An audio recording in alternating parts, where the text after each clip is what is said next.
ऋत्विज जोशी जी हमारे महासचिव all India youth Congress, और अभी अभी आपके प्रिय नेता आपको संबोधित करके गए संग्राम सिंह जी राठवा साहेब। सबसे पहले मैं तमाम आज आदिवासी भाइयों को, हमारी माताओं को, हमारे नौजवान साथियों को, एनएसयूआई के तमाम लोगों को मैं आज इस दिवस की बधाई देना चाहता हूं और जोर से नारा लगाएं, जय आदिवासी। मैं आपको नमन करता हूं और आपके चरणों के नीचे पड़ी मिट्टी को प्रणाम करते हुए मैं आपको आज इस दिवस की बधाई देना चाहता हूं।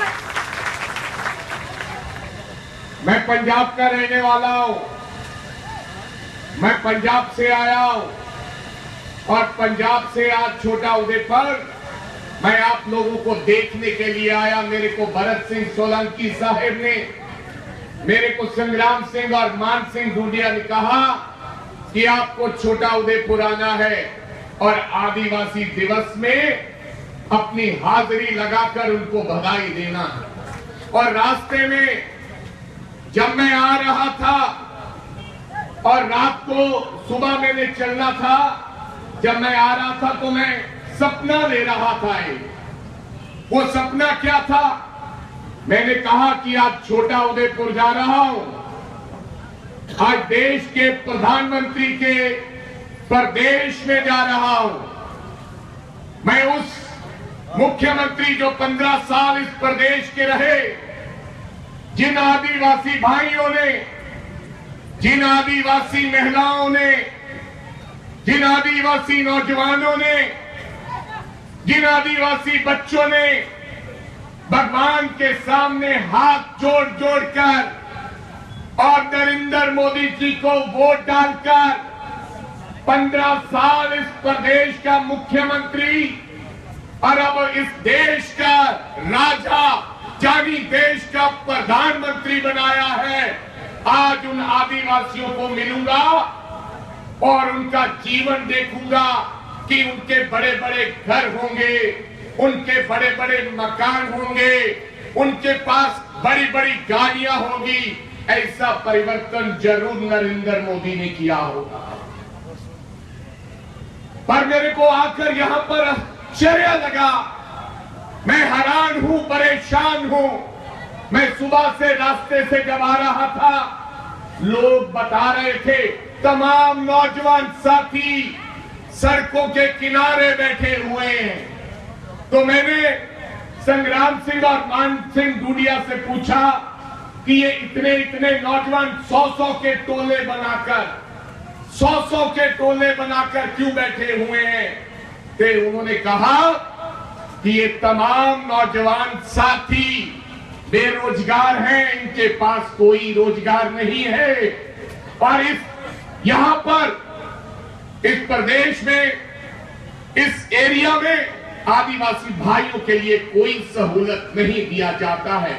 अगर स्कूल की बात करें और स्कूल में आधे अध्यापक पढ़ाने आते हैं, आधे नहीं आते हैं।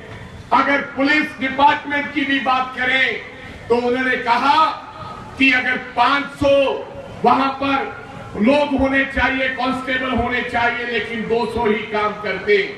क्यों? क्योंकि ये आदिवासियों का उदयपुर है। आदिवासियों के लिए कोई सहूलत नरेंद्र मोदी जी नहीं देना चाहते। हमारे पंजाब जाकर आओ, इससे 10 साल पहले पंजाब का प्रधानमंत्री डॉक्टर मनमोहन सिंह हुआ करता था, पगड़ी वाला, जिसको आप लोगों ने कुर्सी से उतारकर नरेंद्र मोदी को देश का प्रधानमंत्री बनाया। मेरे को लगता था गुजरात के लोगों के लिए, गुजरात के आदिवासी लोगों के लिए, भैया ये पर्चे बांटने बंद कर दो यार। और माताओं बाद में ले लेना। मेरे को लगता था कि गुजरात में भी एक नया परिवर्तन आएगा, लेकिन आज आपके हालात देखकर 27 महीने से ऊपर हो गए नरेंद्र मोदी को देश का प्रधानमंत्री बने हुए। 27 महीने हो गए देश का प्रधानमंत्री बने हुए। प्रधानमंत्री के पास कितनी ताकत होती है क्या पता है? या तो ताकत भगवान के पास होती है, भगवान के पास ताकत होती है, या फिर देश के प्रधानमंत्री और मुख्यमंत्री के पास ताकत होती है। 27 महीने हो गए लेकिन छोटा उदयपुर नरेंद्र मोदी नहीं पहुंचा। और आज शर्म की बात है, गुजरात के अंदर भाजपा की सरकार है, आज आदिवासी दिवस के ऊपर आदिवासी को छुट्टी भी नहीं किया गया इस सरकार के अंदर। ये शर्म की बात है। अमेरिका जाने का समय है, वहां बड़ी गाड़ियां हैं, बड़े बड़े होटल हैं, वहां जमीन साफ है, वहां सड़कों पर गड्ढे नहीं है, हर व्यक्ति के पास कार है और अच्छे अच्छे लोग हैं। वहां पर प्रधानमंत्री को 27 महीनों में जहां पर जहाज पर 22 घंटे जाने में लगते हैं, 22 घंटे, और अपना प्रधानमंत्री, आपका प्रधानमंत्री नरेंद्र मोदी 5वीं बार अमेरिका जाकर आया है जहां पर जहाज से 22 घंटे लगते हैं। लेकिन छोटा उदयपुर जहाज से मात्र 1.5 घंटा लगता है। लेकिन नरेंद्र मोदी को आदिवासी भाइयों की याद नहीं आई। मैं ये आपको सुनने के लिए आया। सच में मैंने सोचा था नरेंद्र मोदी जी चीख चीख के कहते हैं, नरेंद्र मोदी जी चीख चीख के पूरे देश में उन्होंने कहा कि मैं गुजरात मॉडल लागू करूंगा, पूरे देश को गुजरात बनाऊंगा। आज मेरे को यहां पर आकर मैंने जो देखा, मैं उनसे माफी चाहता हूं। और नरेंद्र भाई मोदी जी को मेरी गुजारिश है, हमारा भारत भारत रहने दीजिए, पंजाब पंजाब रहने दीजिए, हमारे पंजाब को गुजरात मत बनाए। आप जाकर देखें पंजाब के अंदर हर किसान के पास गाड़ी, मोटरसाइकिल और पक्का मकान है, पक्का मकान है। और यहाँ पर आज भी मेरे गरीब आदिवासी भाइयों के पास कच्चे मकान है। जिस प्रदेश का मुख्यमंत्री प्रधानमंत्री बन गया हो, आज उस प्रदेश के लोगों की ये हालात नहीं होने चाहिए, नहीं होने चाहिए। नरेंद्र मोदी जी कहते, और कभी कभी तो मेरे को भी लगता था कि ये आदमी और ये व्यक्ति देश की फिजा बदल सकते। नरेंद्र मोदी का अच्छे वक्ता है भरत सिंह सोलंकी साहब, आप ऐसा नाटक नहीं कर सकते, आप ऐसे नहीं बुला सकते, आप लोगों को जादूगर नहीं दिखा सकते, झूठे सपने नहीं दिखा सकते, इसलिए आप विपक्ष में बैठे हैं। अगर आप बड़े बड़े झूठ बोलते, अगर आप बड़े बड़े वादे करते, अगर लोगों को मूर्ख बनाते, तो आज संग्राम सिंह जी दोबारा फिर यहां से विजय प्राप्त करते। लेकिन झूठ कांग्रेस ने नहीं बोला। नरेंद्र मोदी क्या कहता है, मेरी घरवाली भी भाषण सुनती है तो फिदा हो जाते हैं। पहला जब भाषण सुना, नरेंद्र मोदी कहते, भाई और बहनों, देश में भाषण देते, भाई और बहनों, एक बार इस चाय वाले को देश का प्रधानमंत्री बना दो, तमाम चाय वाले के जीवन में परिवर्तन आ जाएगा। आदिवासी भाइयों, आदिवासी मेरी माताओं, एक बार मेरे को प्रधानमंत्री बन जाने दो, फिर छोटा उदयपुर से जहाज उड़ेगा और आपको दिल्ली में इंडिया गेट पर लेकर वहां पर आप सबके एक एक मकान बनाकर दूंगा। ऐसा बोलता है। आदिवासी भाई बोलते हैं कि भाई इंडिया गेट पे मकान मिलेगा। अब भरत सिंह सोलंकी साहब और नारायण सिंह जी ये झूठ तो बोल नहीं सकते क्योंकि जूते पड़ेंगे। अब ये प्रधानमंत्री हो गए हैं, इनके कोई जूते भी नहीं मार रहा है। चाय वाला देश का प्रधानमंत्री बन गया, चाय वाले को बेचकर उदयपुर में जो चाय बनाता है, मैं आपसे पूछना चाहता हूं, क्या चाय वाले के जीवन में कोई परिवर्तन आया? चाय वाला आज भी चाय बना रहा है। पहले चाय वाला 500 रुपया कमाता था दिन का, आज 250 बना रहा है। ये परिवर्तन आया। लेकिन प्रधानमंत्री चाय वाले को मूर्ख बनाकर प्रधानमंत्री बन गया और 15 लाख का कोट पैंट। आदिवासी की किसी बेटी की शादी हो, आपकी किसी बेटी की शादी हो तो 50,000 में एक बेटी की शादी हो जाती है, 50,000 में। जानी कि अगर नरेंद्र मोदी आपका प्रधानमंत्री 15 लाख का कोट पैंट ना पहनता तो 30 आदिवासी भाइयों की, मेरी बहनों की शादी हो जानी। चाय वाले को बेचकर, आदिवासियों को बेचकर देश का प्रधानमंत्री 15 लाख का कोट पैंट पहन रहे और फिर कहता है, भाइयों और बहनों, आदिवासियों भाइयों, भरत सिंह सोलंकी जी और कांग्रेस के अकाउंट में स्विस बैंक में पैसा पड़ा है तो मैं पैसा लेकर आऊंगा और ऐसे फोकट में हर व्यक्ति को, हर आदिवासी को, देश के हर व्यक्ति को इतना पैसा कांग्रेस का बाहर पड़ा है, मैं आपको फोकट में 15-20 लाख रुपया दे दूंगा। हर एक आदिवासी भाई ने सोचा, लड़के ने सोचा जो शहर पढ़ने आता है, कि नारायण सिंह को हरा दो, मोदी के व्यक्ति को जता दो, 15 लाख रुपया खाते में आ जाएगा। आया 15 लाख, ले लो। और इतना बड़ा जादूगर, वो 15 लाख तो नहीं आया। कहता खाते खुलवाओ, जन जन योजना। आप सबने खाते खुलवाए हैं? पंजाब में भी मेरी माँ ने भी खाता खुला दिया। मेरे को कहने लगी खाते में पैसे आएंगे, मेरी माँ। मैंने बोला माँ, ये जादूगर मदारी है, पैसे नहीं आएंगे। कहती तू ऐसे बोल रहा, तू तो कांग्रेसी है, मैं खाता खुलवाऊंगी। मैंने बोला अच्छा। खाता खुलवाया मेरी माँ। जब खाता खुलवाई, रोज जाए बैंक में खाता देखे, कमाएंगे पैसे। फिर नरेंद्र मोदी जी की एक चिट्ठी आई, उनको नहीं आई। पार्लियामेंट में जो मंत्री जी ने कहा कि खाते इसलिए खुलवाए हैं, जब भी कोई व्यक्ति मर जाएगा, जब मरने के बाद उसके खाते में 1 लाख रुपया आएगा। मरने के बाद क्या करो? लाख रुपया।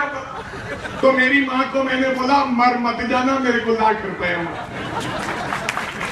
और मरने के बाद अगर नहीं आया तो माँ भी मर गई और लाख रुपये भी गए।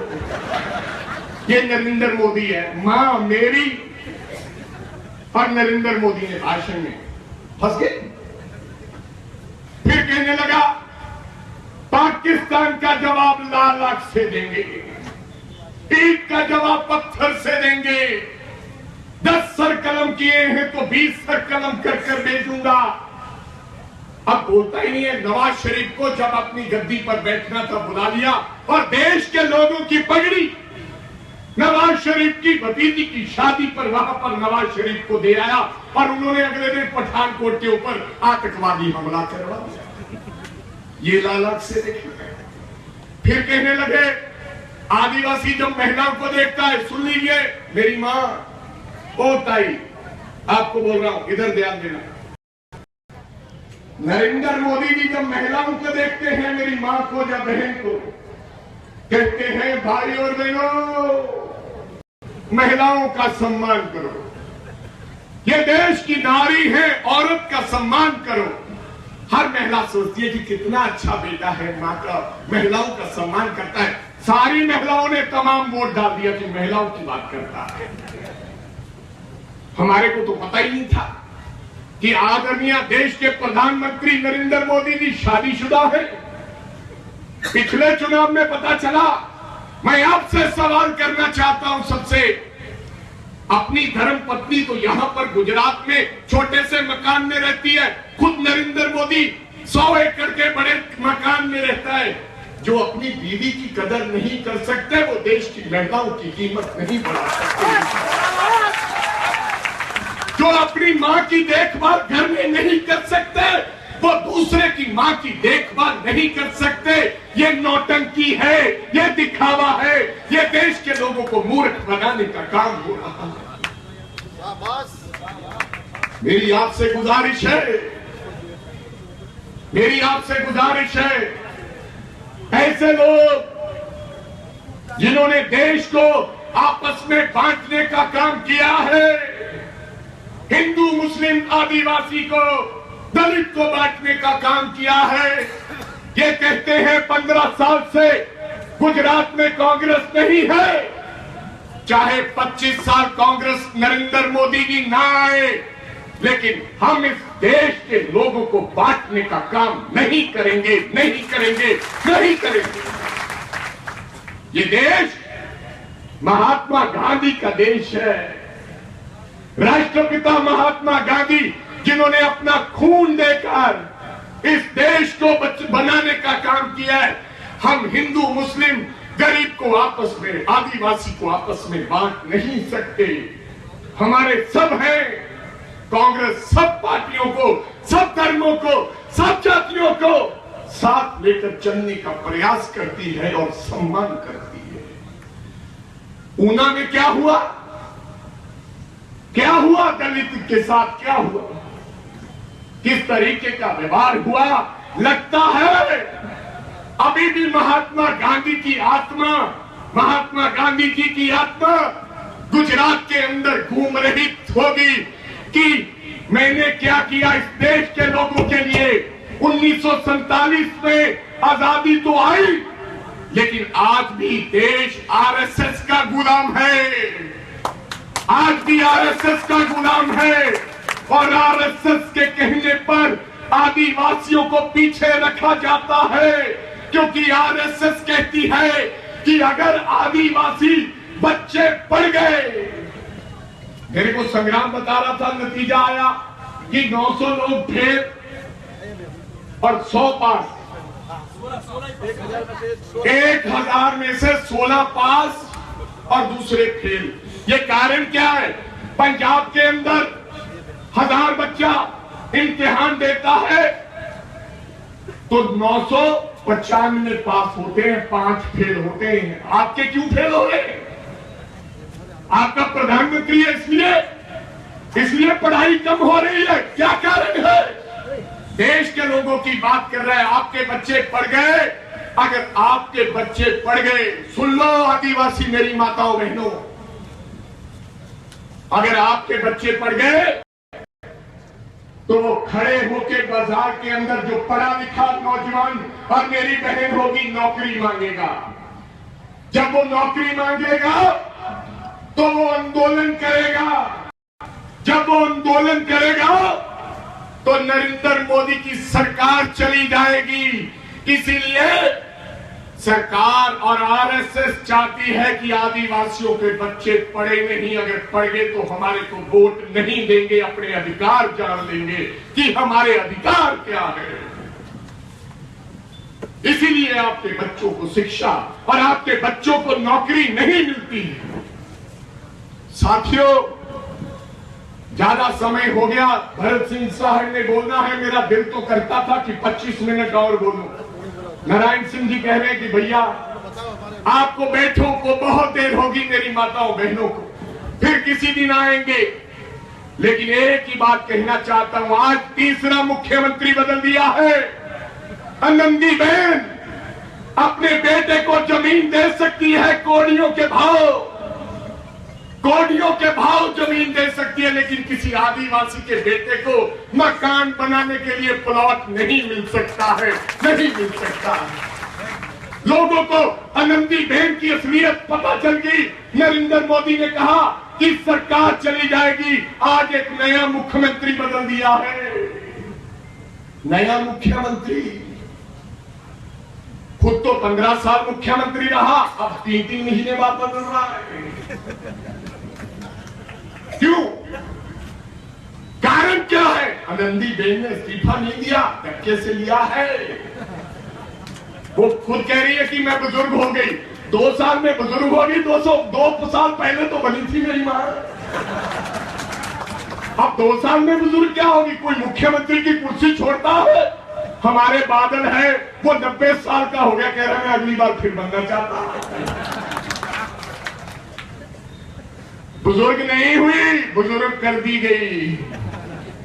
उसको कहा नहीं तो गुजरात के लोग ज्यादा बुजुर्ग कर देंगे, माता छोड़ जा। अब बहुत 25 साल का छोरा बना दिया, अब भी तो 50-60 साल का आदमी बनाया है। 7 साल के जानबूझ के लोगों को मूर्ख बनाने के लिए कि बोलेंगे हमने नदी बैंक को उतार दिया, इसको वोट डाल दो। अब बातों में मत आना। और एक वो बिल्ला, मैं तो रंगा और बिल्ला जी की जोड़ी कहता हूं इनको, अमित शाह और मोदी जी। वो बिल्ला उधर बैठा दिया है, वो जहां जाता है अपनी ताकत का दुरुपयोग करता है। अगर कोई दूसरी तीसरी बात बोलता है तो सीबीआई भेज देता है। मैंने बोला 27 महीने हो गए, 27 महीने और रह गए। गोधरा दंगे बहुत बार करा लिए, हो सकता है अब भी करवा दें। हो सकता है सत्ता सरकार पाने के लिए अब भी नए दंगे हो जाए, अब भी कुछ हो जाए, क्योंकि उसको इसीलिए रखा है देश में धर्म परिवर्तन करवाओ, गरीब को पिटवाओ, लोगों को लड़ाओ, आपस में बंटवाओ, सीबीआई को बढ़ाओ। हो सकता है इस बार भी ऐसा हो जाए, लेकिन हमने कहा बिल्ला जी हमारा समय आएगा, 27 महीने हो गए, 27 महीने जो अत्याचार करना है कर लो। जब हमारा समय आएगा इस बार हम छोड़ेंगे नहीं बिल्ला जी, भागने नहीं देंगे आपको। पिछली बार गलती हो गई, हमारा काम थोड़ा ढीला चला, इस बार छोड़ेंगे नहीं अगर भगवान की कृपा रही।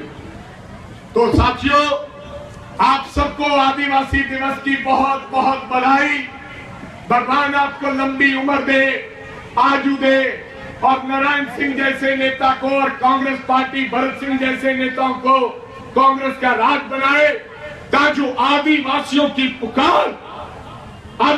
की पुकार अहमदाबाद विधानसभा के अंदर और दिल्ली की पार्लियामेंट के अंदर गूंजती रहे, और आपके अधिकारों के लिए नारायण सिंह जैसे लोग, भरत सिंह जी, सोलंकी जैसे लोग आपकी लड़ाई लड़ते रहे। आप सबका बहुत धन्यवाद। आपने सुना, इतना प्यार दिया। माफी चाहता हूं किसी को कड़वी लगी हो, मैं हाथ जोड़ के, हो सकता है कोई नरेंद्र मोदी जी का उपासिक हो, किसी को बात पूरी लगी हो तो मैं माफी मांगता हूं भैया। तो आप सबका बहुत बहुत धन्यवाद। जय आदिवासी। आभार।